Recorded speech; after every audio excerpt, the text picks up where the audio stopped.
place. No one would think to look. Bound, new next Thursday on NBC and Peacock. I am the best attorney in the country. It's different out here.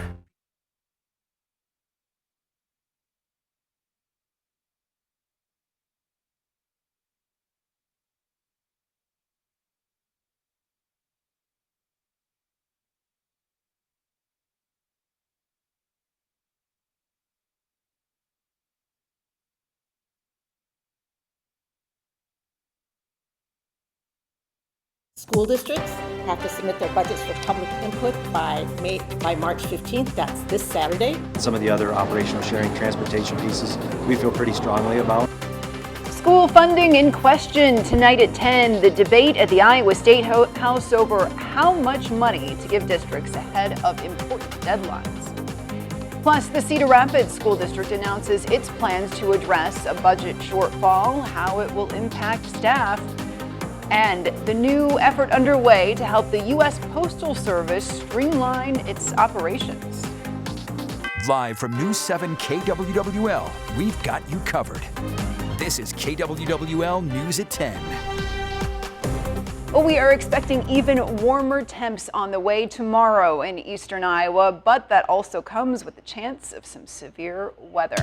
So let's take a live look outside right now at the current conditions. This is the view in Waterloo tonight at the TechWorks campus. Quiet for now, really a beautiful night out there, but we are following a red alert day tomorrow, with strong winds expected and also the chance of tornadoes tomorrow night. But until then, it's going to feel like summer really outside, it sounds like. It really is. The only catch, the minus or plus, or how you look at it, the humidity level is not going to be very high. So we'll get to almost 80 degrees, but it's not going to be real muggy like we have during the summer months. Yeah, it's going to feel pretty good, minus the wind. And yes, we do have some storms, as Elizabeth mentioned. That'll be during the evening hours. But until then, pretty quiet. 50s to about 60 degrees right now. Across eastern Iowa, the wind about 10-15 miles per hour, and that'll stay that way, but it does increase as we get into the day tomorrow, especially the afternoon, where the winds will be gusting to about 40, maybe 50 miles an hour out of the south.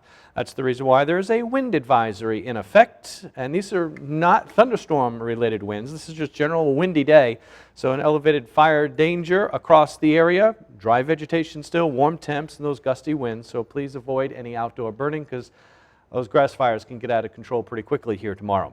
Temperatures in the 50s overnight, close to 75 already by lunchtime with a lot of wind. And then after that is your Storm Track 7 red alert with severe storms in the evening between 6 and 11 p.m. We'll talk about that and show you future track and the latest data in your Storm Track 7 forecast.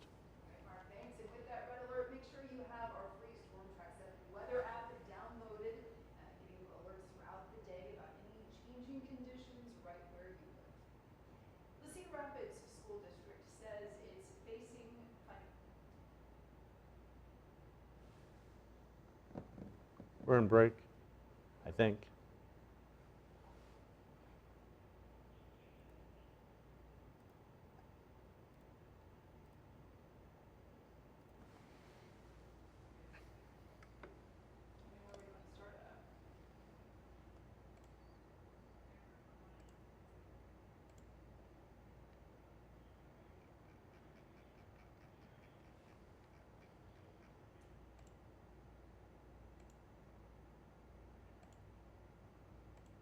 Our live stream may still be on as well. I wonder if our live stream is still on.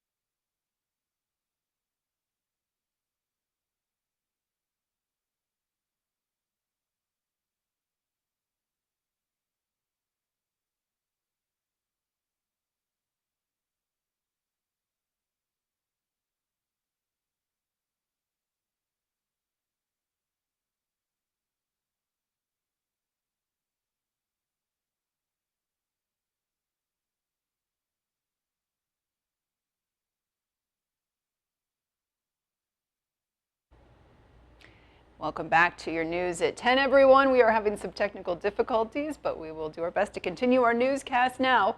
The Cedar Rapids School District says it is facing financial challenges and realigning its resources because of that. Among other things, that means a 6% reduction in staff positions within the district. The district officials are blaming a $12 million budget deficit due to a lack of state funding and the expiration of federal relief funds, as well as declining enrollment. They do plan to keep most of their current staff. They say most of the staff reductions will come from retirements, attrition, and realignment of positions. The district also says it is investing $7.5 million to help strengthen student safety, address a variety of student needs, and also have a new position to address students' social emotional health at every building.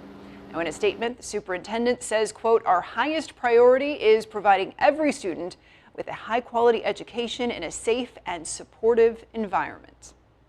Meantime, at the Iowa State House, lawmakers still have no final agreement on a proposal to increase school funding.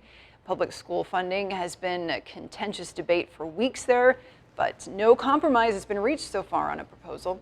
House Republicans are asking for a 2.25% increase, but the Senate and Governor Reynolds say they want it just at 2%. Now, meanwhile, Democrats say that while Republicans continue their negotiations, deadlines are passing for school districts' budgets that need to be met. School districts have to submit their budgets for public input by March 15th. That's this Saturday. They have to finalize their budgets by April 15th, and teacher contracts have to be issued by April 30th. Some of the other operational sharing transportation pieces we feel pretty strongly about, and we're hopeful that we can find some resolution and maybe incorporate some of those into an agreement. Well, right now it's unclear just when a final school funding bill could be passed and then sent on to the governor's desk. Oh, what happened? It's on fire. Some scary moments in Denver today as passengers evacuated from an American Airlines flight after a fire. You can see the smoke and the flames after the plane made an emergency landing at Denver International Airport. It was heading from Colorado Springs to Dallas-Fort Worth when the airline says it experienced some sort of engine issue. All 178 people who were on board got out safely, but we don't know if any of them had to be taken to the hospital yet. And we are learning more about a number of grass fires in Johnson County. The county emergency management says that the Iowa DNR was conducting a prescribed burn that got out of control. 7 different fire departments eventually responded near the Hawkeye Wildlife Management area to try to help get those flames under control. And Collins Aerospace in Cedar Rapids plans to lay off employees soon. It's not certain just how many people will be let go or exactly when. In a statement to KWWL, a spokesperson says it's part of an effort to cut costs and address their customers' needs, saying it will, quote, allow us to reinvest in high priority programs, reduce complexity, and increase efficiency, they say. We will update you on this story as we get more information about it. Iowa Congresswoman Ashley Hinson met with local law enforcement in Toledo today. One of the big topics they discussed was immigration and directions from Governor Reynolds for state officers to try to help enforce federal immigration laws, including the issue that federal detention is a different standard than local detention in some cases. But Hinson said she thinks President Trump's efforts to stop illegal immigration are working so far. I think certainly we've seen border crossings go to the lowest that they've been in quite some time. I think it's under 10,000 daily now. And in some cases we've seen dramatic reduction. So I don't think we're seeing a whole lot of illegal immigration into the state of Iowa right now under this administration.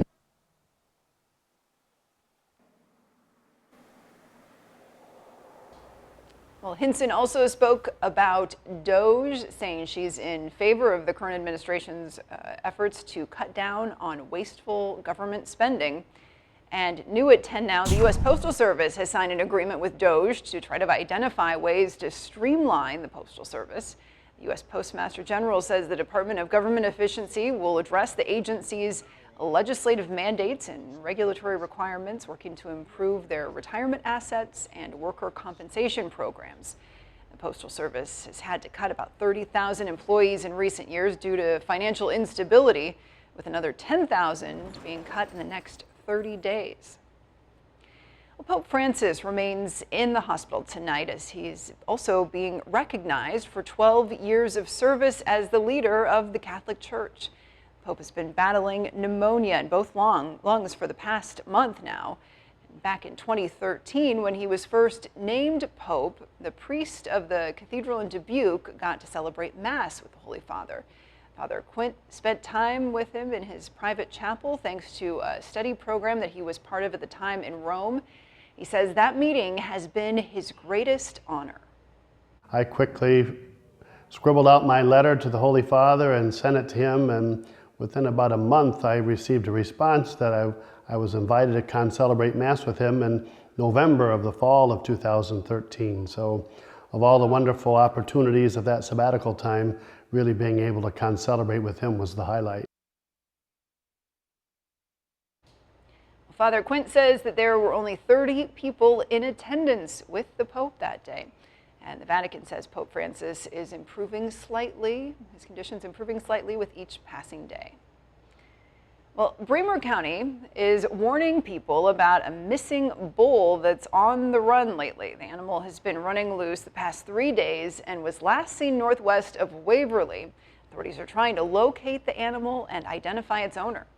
It's what's nice about this area is that you can get a hold of some farmers that are kind of in that area, or even on some of these other, like in this one here, one of them, is like, hey, I'll, call me and I can come out and help and,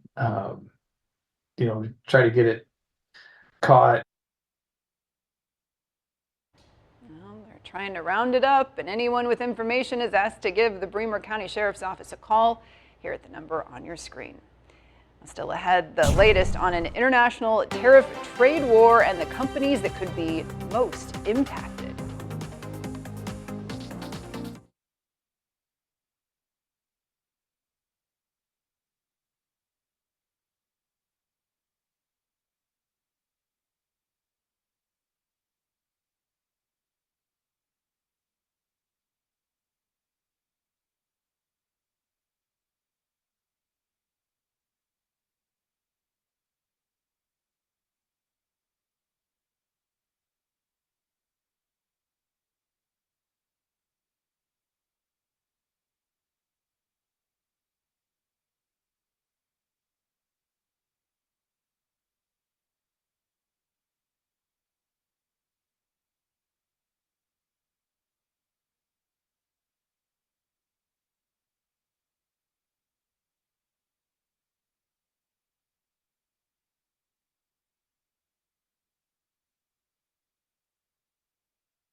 Welcome back, everyone. I'm Elizabeth Kling. There's some encouraging news on Capitol Hill tonight. Senate Minority Leader Chuck Schumer says that he will vote to advance the Republicans' short-term funding bill in order to avoid a government shutdown tomorrow night.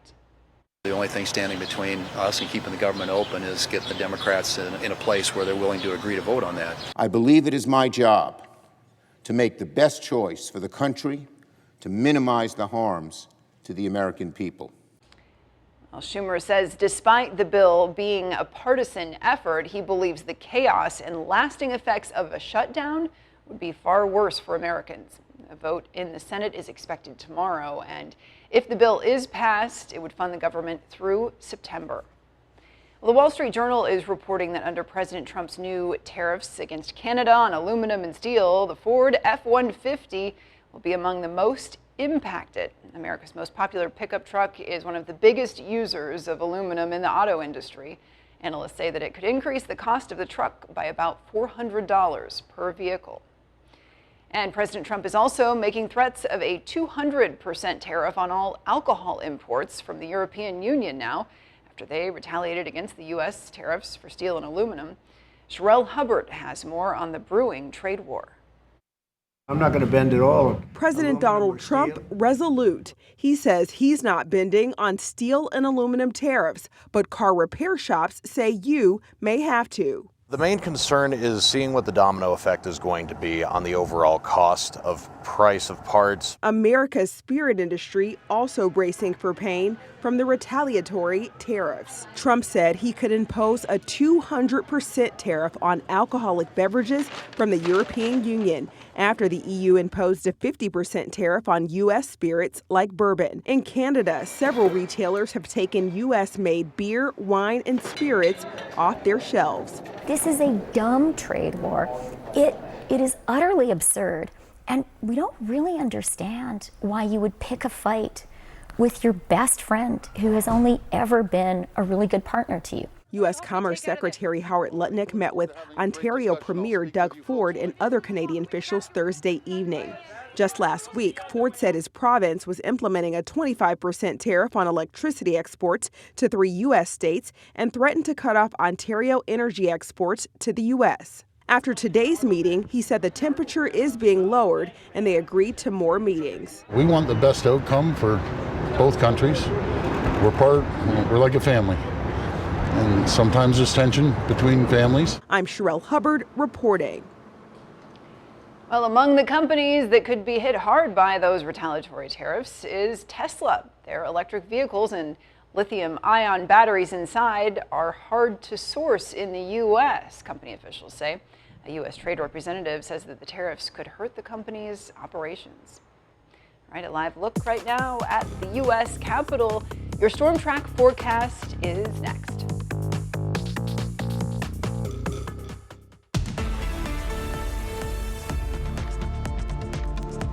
There's a beautiful day out there with temperatures getting close to 70 degrees in many locations. Some places a little short of that, other places a little bit warmer than that. So 64 north, 75 degrees in the south, and we will be warmer here tomorrow. So warm that I do think we'll break records. We'll see record high temperatures in the middle to upper 70s, getting close to 80 degrees. Also comes with a lot of wind. Right now it's 55 in Cedar Rapids, wind out of the east at 14 miles per hour. Just a few high, thin clouds. These will move on by, and then the sky will be even more clear, just in time to see the total lunar eclipse, and that'll occur at the best time to see that is between 1:30 and 2:30 in the morning. You could see a little bit more of it before and after that time frame, but that's going to be the totality in that around that time frame. So check it out. Again, you probably want to set your alarm for that. As for the risk of severe weather, here's the big picture. Here in eastern Iowa, it's a level 3 out of 5 across much of the region, level 2 out of 5 farther to the north. Timing is still the same, 6 p.m. to 11. Look for the primary threat to be damaging wind as that line passes on by, and a smaller chance for hail or isolated tornadoes, but still a possibility. So let's time it out for you. Future track showing just a few high, thin clouds passing on by, otherwise mostly clear sky. Sunshine throughout the entire morning tomorrow and most of the afternoon as well. A lot of wind and a lot of warmth. Now here we are. We'll go hour by hour. 5 o'clock, There may be an isolated shower, Butler County over towards Grundy County. But this is the line of storms that will develop, and it'll develop pretty quickly. Here's 6 o'clock. There it is, from Fort Dodge to Ames to just past Des Moines. It gets towards our southwestern counties. This is 7 o'clock. Damaging wind, 60, 70, maybe as high as 80-mile-an-hour winds possible. 8 o'clock, running from, I'll say, Butler County to Black Hawk County, down to Lynn and Johnson County, down towards Washington. That's 8 o'clock. 9 o'clock, it inches a little farther to the north. That gets to Decorah, Oldwine, Elkader, over towards Monticello and southward. And then by 10 o'clock, it'll get to the Mississippi River and will be weakening at that point, but still some strong storms possible. And then good riddance, and there goes the line of storms. A couple of showers overnight and a lot of clouds and a few showers here. Much cooler temperatures as we get into the day on Saturday. Temperatures tonight, 40s and 50s for overnight lows. Daytime highs tomorrow, 70s to about 80 degrees. And again, evening storms are likely. City by city forecast showing the cooler weather here for the upcoming weekend. But after that, it warms up again before it cools down. Temperatures will be in the 60s and 70s Monday and Tuesday. Then a chance for rain. There may be some snow in here as we head into Wednesday night. We'll see how that plays out. 40s for highs, and then warming back to near 60 by Sunday.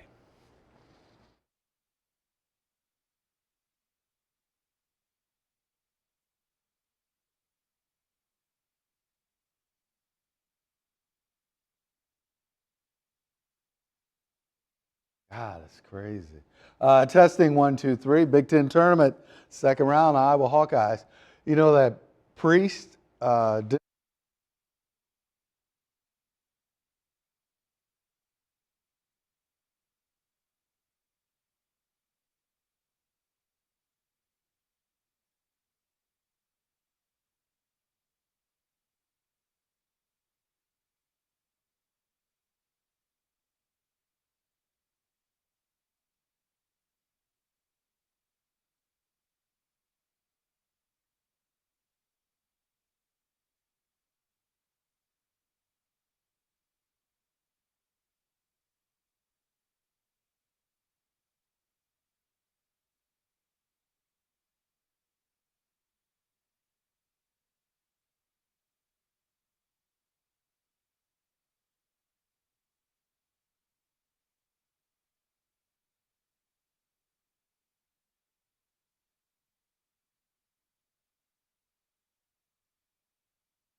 Now, KWWL Sports. Big Ten tournament, second round. The Iowa Hawkeyes face number 24 Illinois at the Big Ten tournament. The Hawks looking for another Cinderella run in Indianapolis. And the Hawks enter the game 9-point underdogs but they're going to go down swinging. Early on, it's Josh Dix from downtown to give the Hawkeyes a 1-point lead. Later, Josh Dix is going to hit a short jumper in the lane. It's 11-9 Iowa.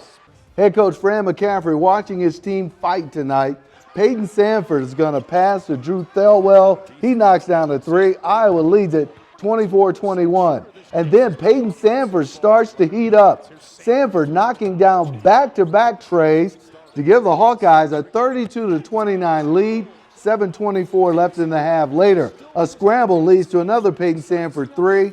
Peyton Sanford makes a Big Ten tournament record 8 3-pointers tonight, and he would finish with a game-high 30 points, but it would not be enough as Illinois ends Iowa's Big Ten tournament run 106-94. Iowa head coach Fran McCaffery was teed up twice and ejected with 13 minutes to play. After the game, McCaffery said despite the record this season for his Hawkeyes, it has been rewarding. It's one of my favorite teams I've ever coached, and I mean that sincerely from a number of different perspectives. Very proud of the leadership, very proud of the fight, very proud of the professionalism and focus of this group. And it was awesome coming to work every day with these guys. Fran McCaffery says despite the outside talk, he expects to be back next season coaching the Iowa Hawkeyes.